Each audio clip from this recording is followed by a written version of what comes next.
size.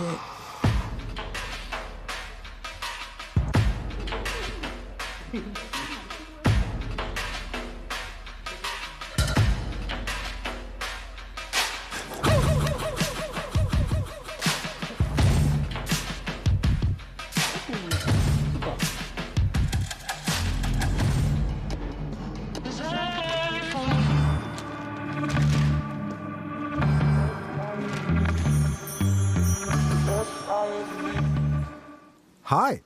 Hinter mir in dem großen Gebäude wird für ein Kindertheaterstück geprobt. Im Team sind Hörende und Gehörlose gemischt.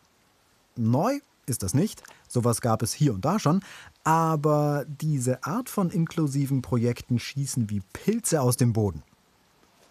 Erfahrungsgemäß waren solche Zusammenarbeiten nie auf Augenhöhe. Hat sich das geändert? Kommt, wir schauen einfach mal. Die Modalverben. Können wir die wiederholen? Ja, kann nicht, Kann nicht.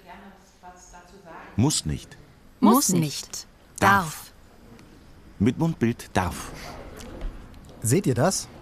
Das Team kommt immer, bevor es mit dem Proben losgeht, in einem Kreis zusammen. Und Jan zeigt Gebärden und bringt ihnen ein bisschen was bei. Total schön. Das inkludiert gleich Gebärdensprache. Da bin ich baff.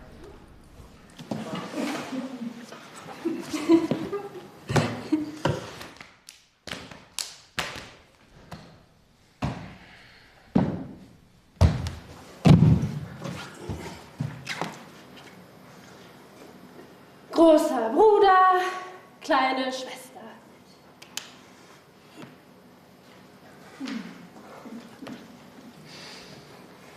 Okay, großer Bruder, was jetzt?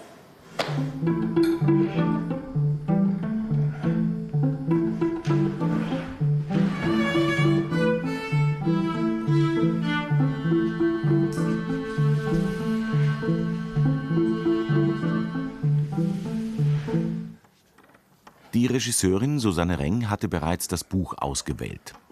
Dieses hier. Das wollte sie gern in ein Theaterstück umwandeln.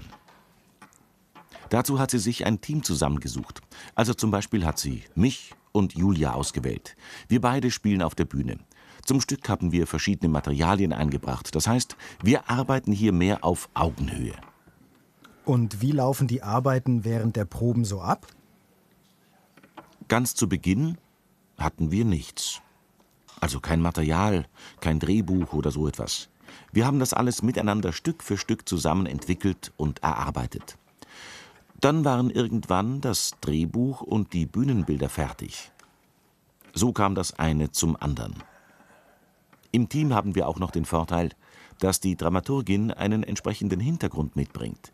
Sie kann Gebärdensprache. Super. Meine Schauspielkollegin Julia, mit der ich auf der Bühne stehe, wir kennen uns seit ungefähr 3-4 Jahren, sie kann auch Gebärdensprache. Sie besucht auch noch einen Gebärdensprachkurs. Das führt auch dazu, dass wir ein gut ausgewogenes Team sind. Die Person mit dem Hut? Oder die Person da vorne mit dem Handy?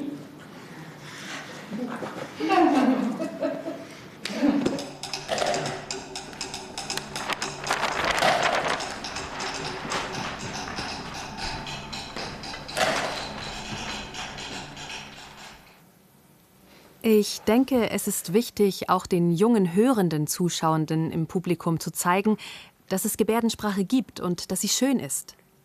Und dass man das verbinden kann. Gehörlose und Hörende können zusammen auf der Bühne stehen und damit verbinden sich beide Welten. Und das ist wichtig zu zeigen.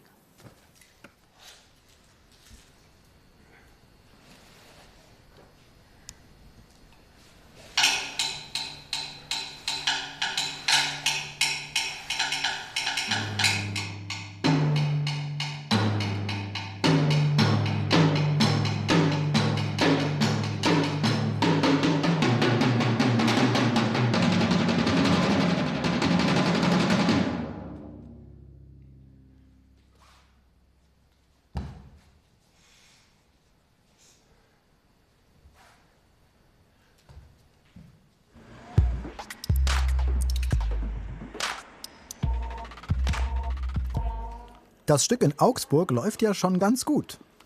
Hab mich jetzt nach Wuppertal gebeamt. Aber wozu? Hier hinter der Tür läuft gerade ein crazy VV-Videokunstprojekt. Indika und Kai haben dafür vor ungefähr einem Jahr das Konzept entwickelt und sich überlegt, wie sie das mit der Kamera einfangen können. Wollen wir da mal reinschauen? Na los!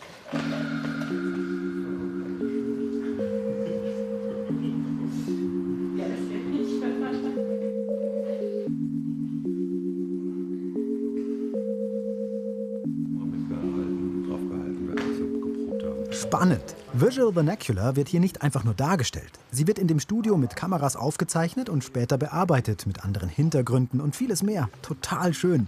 VV wird nicht wie sonst einfach nur auf der Bühne gezeigt. Hier passiert mehr. Naheinstellungen von der Mimik. Super.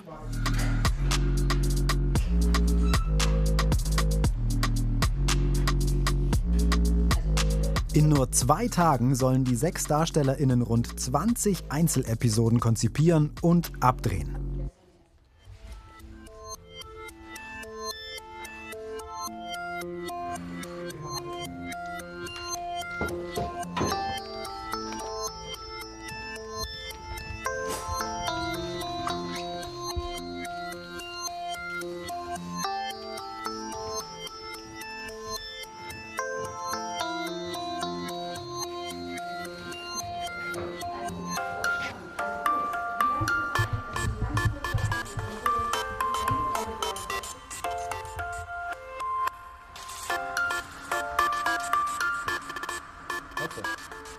Was spannend ist für mich ist, dass es eine Allgemeinverständlichkeit sein könnte, die hier entsteht.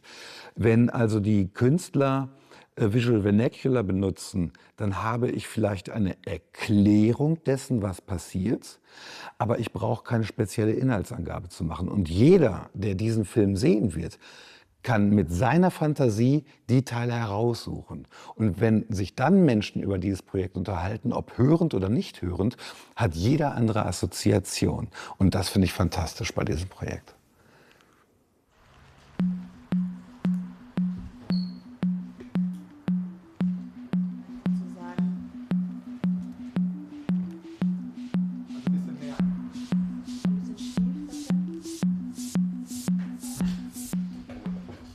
Hey, ich habe mitbekommen, ihr habt euch gestern erst alle kennengelernt. Stimmt das? Ja, Und ihr habt jetzt gefilmt? Und morgen ist schon der letzte Tag. genau, der letzte Tag.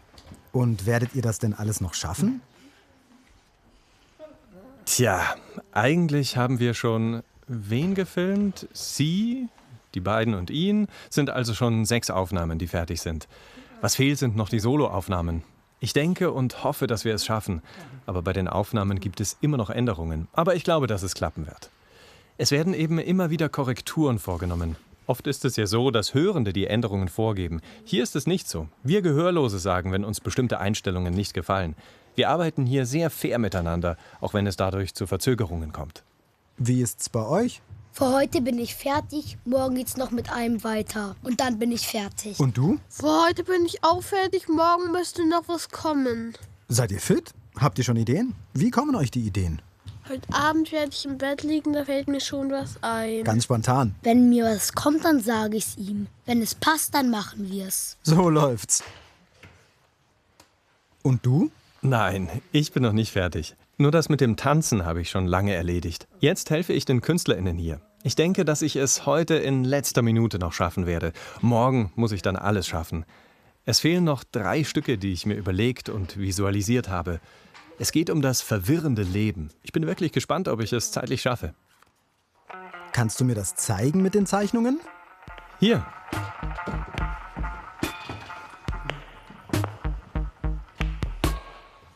Ich bin in Sri Lanka geboren und habe in der Theater- und Schauspielwelt der Hörenden gelebt, war aber in einer Schule für Gehörlose. Dann bin ich nach Deutschland gezogen und das Leben ging hier für mich weiter. Ich habe gedacht, hier würde es ähnlich sein. Das war es aber nicht. Vieles war neu, zum Beispiel gebärdensprachlich oder mit Visual Vernacular.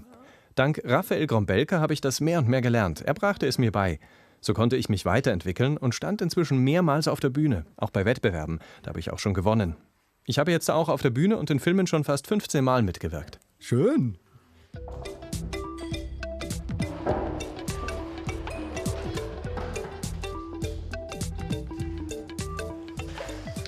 Die Projektmittel bekommen bisher typischerweise, wie du es mir gerade auch erzählt hast, immer Hörende. Gehörlose könnten die doch auch selbst mal beantragen. Warum war das bisher immer so? Mag wer antworten und hat Erfahrungen? Du? Bei Gehörlosen sind die Formulierungen manchmal nicht so ganz richtig. Das sehen Hörende natürlich sofort und lassen davon ab. Hörende können da viel leichter kommunizieren. Stimmt. Auch die Frage des Migrationshintergrunds spielt eine Rolle. Aber selbst wenn man grammatisch korrekt formuliert, wird am Ende oft angerufen. Und da stoßen wir auf Barrieren. So ist es. Hörende denken, dass Telefonieren die Lösung ist. Stimmt absolut. Gehörlose lassen es dann ganz, wenn sie telefonieren sollen. Stimmt. Hier arbeiten wir gleichberechtigt mit. Als die Kameraeinstellung nicht gepasst hat und wir es angemerkt haben, wurde es gleich verändert. Wir Gehörlose haben den kulturellen Hintergrund. Es ist wichtig, dass sich die KünstlerInnen wohlfühlen. Stimmt. Und wir können uns einfach auf den künstlerischen Part konzentrieren.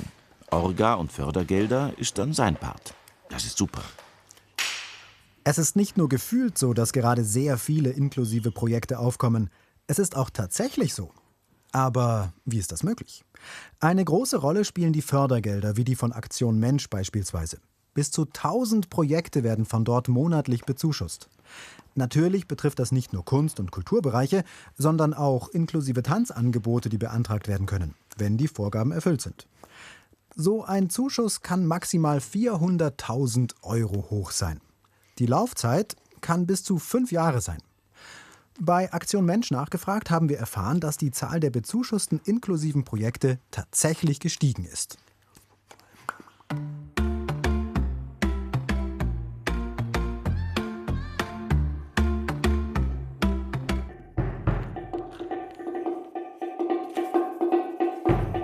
Wir hatten das Glück, dass wir parallel zu dieser Förderung von Aktion Mensch auch in ein Bündnis eintreten konnten von der ASSITESH. Das ist die weltweite Kinder- und Jugendtheatervereinigung. Sie gibt es eben auch in Deutschland.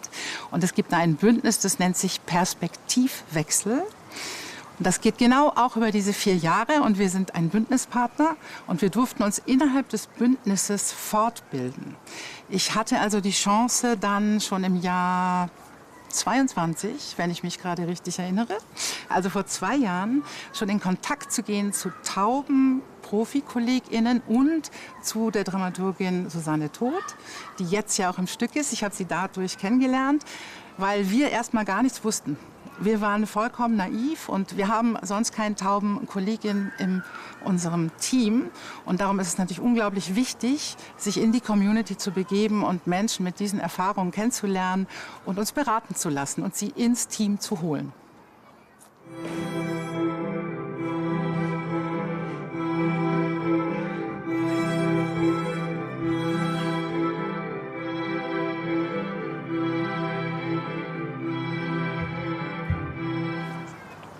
Einerseits ist die typische Aufgabe einer Dramaturgin, den roten Faden im Blick zu haben und zu gucken, dass alles klappt, um die Geschichte gut zu erzählen.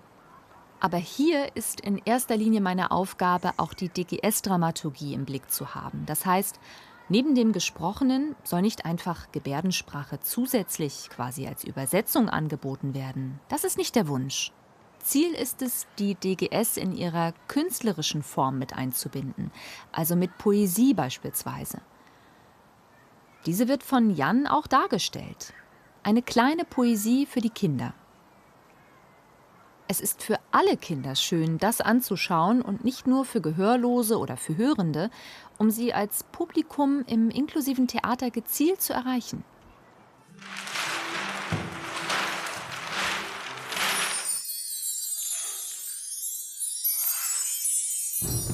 Auf der Bühne ist Papier. Viele kleine Knöllchen. Oh, da habe ich Sorge, dass da jemand einfach mal ausrutscht und auf dem Allerwertesten landet. Kann ja passieren. Aber nein, sie haben Socken mit vielen kleinen Noppen an der Unterseite an, damit rutscht keiner aus. Kostüme haben sie noch keine an, obwohl sehr bald Premiere ist. Wie die wohl aussehen werden? Welche Farben? Ob die Klamotten dann auch rutschfest sind? Was denkt ihr? Das stelle ich mir jetzt mal so vor, wie das werden könnte.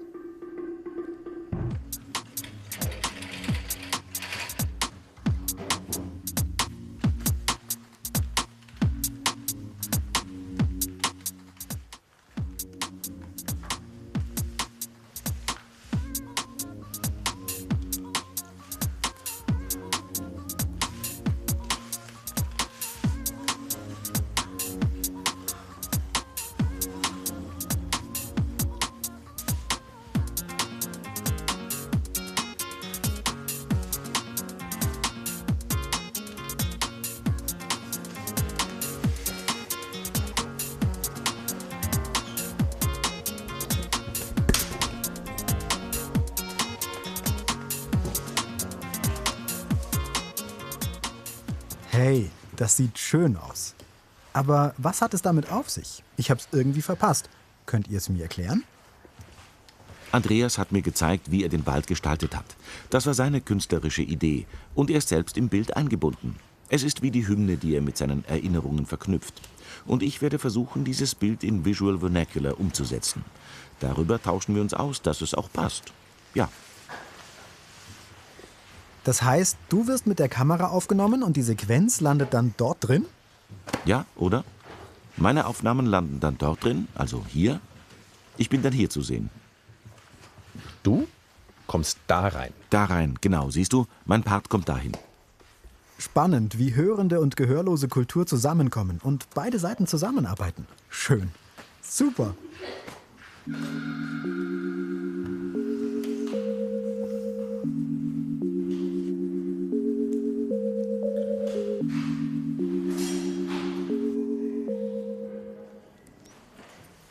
Hi. Hallo. Du malst. Was malst du gerade? Die Bilder, die ich zeichne, fließen in meine VV-Darstellung. Ich visualisiere meine Gebärden. Wie du weißt, arbeiten Hörende so, dass sie die Texte formulieren und dann sprechen. Wir Gehörlose arbeiten mit Visualisierungen. Das, was ich mir im Kopf ausdenke, halte ich nicht in Worten oder Sätzen fest, sondern in einzelnen Bildern. Meine Vorstellungen bringe ich so zu Papier. Kannst du mir kurz erzählen, worum es da geht? Es geht mir um die Welt, das Unfreundliche, den Schutz der Erde. Es gibt so viele Veränderungen. Ich lasse es einfach kreativ werden. Heute Abend stelle ich mir vor, wie es umgesetzt wird. Da bin ich schon gespannt, ob sich deine Vorstellungen mit dem Ergebnis decken oder ob es anders wird. Na, viel Spaß noch. Ciao. Ciao. Danke dir. Morgen kommt niemand zum Dolmetschen. Dann seid nur ihr da und Kai als Hörender. Und wie wird es dann für euch? Gut? Das wird ein Abenteuer, ja. Da muss er ins kalte Wasser springen und versuchen, unsere Kommunikation zu verstehen. Es gibt doch immer eine Lösung, oder? Klar. Eben. Und Sachen aufschreiben werden wir nicht. Wir versuchen es nur mit Gebärden. Ja, genau das meinte ich mit Lösung. Stimmt. Und dann wollen wir uns mit Ihnen auch über VV austauschen. Schauen wir mal. So können Sie uns nachfühlen. Mit einer Dolmetscherin ist es ja nicht die einzige Lösung. Es gibt noch viele andere Möglichkeiten. Wir schauen einfach. Stimmt. So als wäre man auf Weltreise. Da wird auch mit Händen und Füßen gestikuliert. Nach ein paar Versuchen versteht man es auch und ist im Kontakt. Das klappt. Für euch ist es wie gehabt, weil ihr untereinander gebärden könnt. Aber nicht für Kai, der hörend ist. Nicht ihr seid jetzt behindert, sondern er. Und morgen werdet ihr sehen, wie es dann ist und ob er euch versteht. Ich bin gespannt. Ja, ich bin auch gespannt. Schauen wir mal.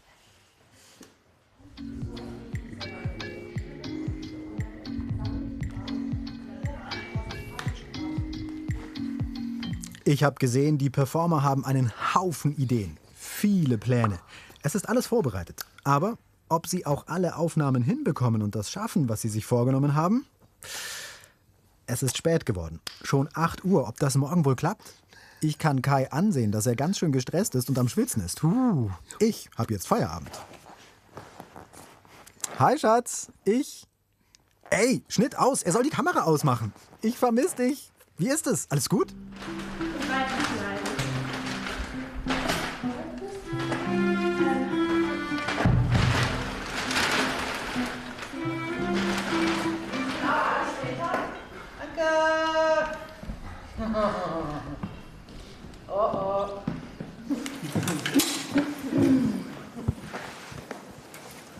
Bravo.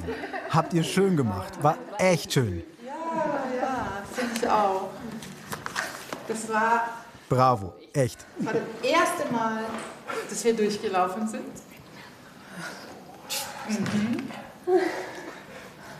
Schön. Aber bestimmt auch anstrengend. Ja. Ja, war schön. Also, da war so viel drin. So viele verschiedene Aspekte. Das Visuelle, das Malen, die Projektion, Musik, der Bass, die Dialoge, Gebärdensprache und Lautsprache. Das war alles inklusive, so wie im Urlaub, wenn all-inclusive ist. Das war wirklich schön.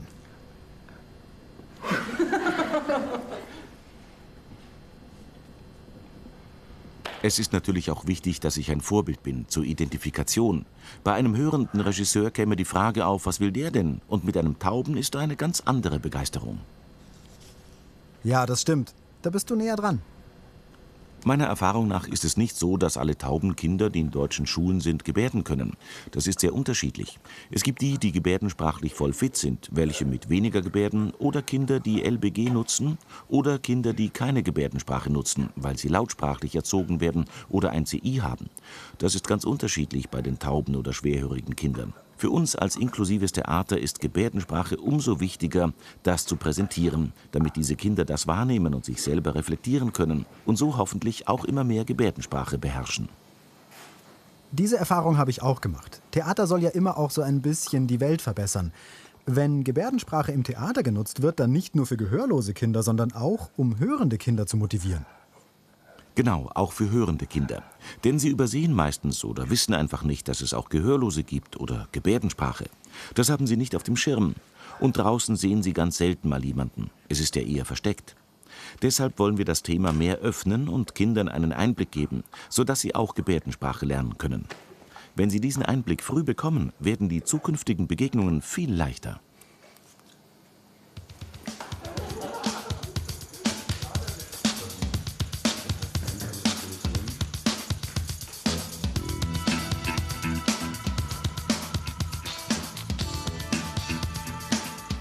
Mein Stresslevel lässt gerade etwas nach. Gestern war mein Stresslevel sehr hoch. Es war ein toller, wuseliger Anfang, wo einfach ganz viel passierte und ich diese ganze Dynamik erst einmal halt auch selbst mitbekommen musste, um zu verstehen, wie vieles funktioniert, weil eben auch dann halt einfach vieles anders funktioniert als normal. Und heute habe ich nochmal einen anderen Plan gemacht, alles umstrukturiert und ich denke, heute können wir etwas gelassener in die Endphase der Aufnahmen gehen. Auf jeden Fall sehr spannend.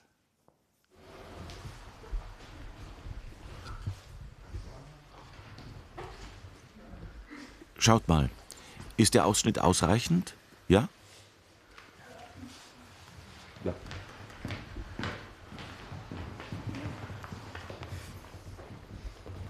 Hier musst du hin. Stehen bleiben und dann hier rüber.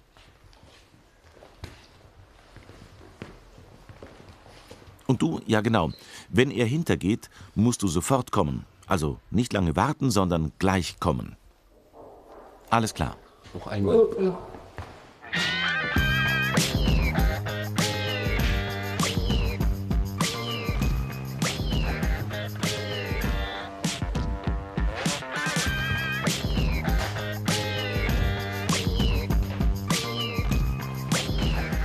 Jetzt muss ich mal kurz fragen, worum es bei diesem Stück geht, bei dem ihr als Gruppe agiert. Kannst du das kurz sagen?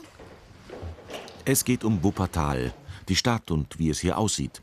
Dieses Stück haben wir gemeinsam entwickelt, weil wir hier in Wuppertal sind. Und ihr hattet gemeinsam die Idee? Ja, jeder hat seine Ideen mit eingeworfen, was wir dann miteinander verknüpft haben. Alle Darsteller sind intensiv zusammen, kommunizieren nur über das eine. Wie können wir einen Film machen? Was für ein Inhalt ist da? Und ich brauche nur noch zuzugucken und kann voyeuristisch mich zurücklehnen und meinen Kaffee trinken. Gestern haben ja Eik und Andreas darüber gesprochen, wie man die hörende und gehörlose Kultur zusammenbringen kann. In diesem Bilderrahmen. Eik hat den Inhalt in VV umgesetzt und das ist das, was er da gerade hinter mir macht.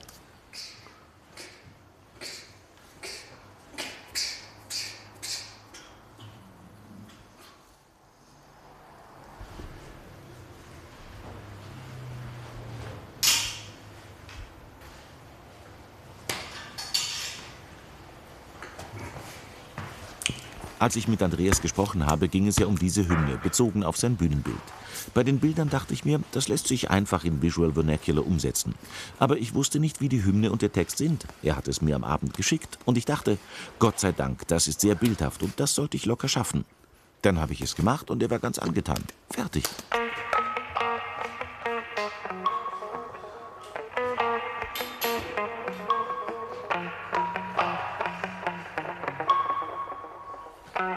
Nicht einfach, die Performance auf diesem Drehteller zu machen und dabei die Kontrolle über die Beine zu haben und die Balance zu halten. Also die Kontrolle zu haben und gleichzeitig zu performen, ist schon eine neue Herausforderung. Und der Inhalt mit seinen Gedanken ist für mich sehr faszinierend. Ich muss die einzelnen Sachen für mich immer wieder herausholen. Spannend.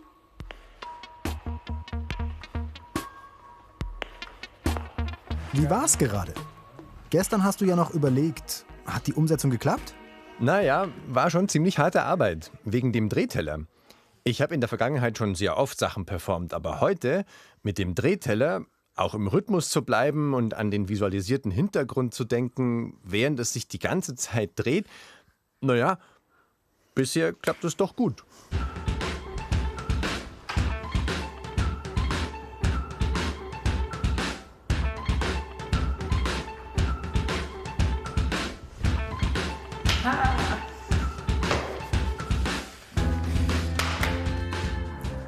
Die Theater- und Visual Vernacular Performance Teams kommen gut voran. Mein persönliches Fazit, ob es für diese Projekte wirklich Hörende braucht, hängt auch von den jeweiligen Kompetenzen ab, die letztlich dann zum Erfolg beitragen. Im Kulturbereich war es bisher eigentlich immer so, dass Gehörlose und Hörende nicht auf Augenhöhe zusammengearbeitet haben. Bei diesen Projekten war das nicht so. Hörende und Gehörlose hatten jeweils ihre Aufgaben und beide Seiten haben gut miteinander agiert. Das finde ich super. Aber klar, Kunst ist immer auch Geschmackssache. Wenn ihr wissen wollt, wie die Ergebnisse dieser Projekte aussehen, dann bekommt ihr jetzt schon mal eine Vorstellung davon.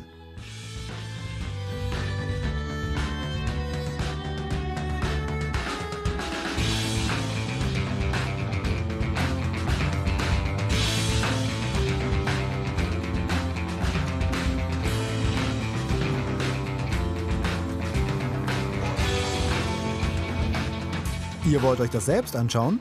Dann sind hier die Aufführungstermine.